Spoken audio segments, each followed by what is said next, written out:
Hello students and aspirants. In this video I am going to teaching you rule number 14. Rule number 14 says some words followed by some words. See, hardly, scarcely, barely. These all are adverb. These adverbs followed by when. Hardly when, scarcely when, barely when, hardly followed by when, scarcely followed by when, barely followed by when. As same as no sooner followed by than. Wait, than. No sooner followed by than. No sooner followed by than. No sooner. Here no sooner is adverb. Adverb no sooner followed by than. Hardly, scarcely, barely, no sooner followed by helping verb. Followed by subject, then main verb.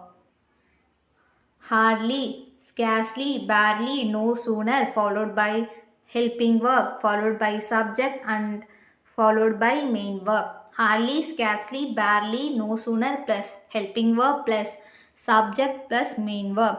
In the previous rule, we talk about some important concept about adverb. When the sentence start with adverb, then the adverb followed by helping verb and helping verb followed by subject and subject after main verb will be present. Okay, helping verb do, does, read, as, have, had will be present after adverb. This concept is very important. Lot of time this concept based questions asked in your exam.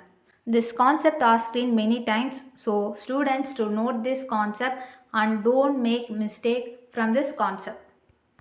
See this example, no sooner did he come than it started raining. No sooner followed by than.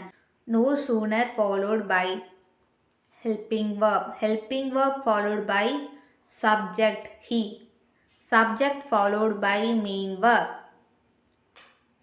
Okay students, in the next video I will teach you next rule. Thanks for watching this video. Thanks.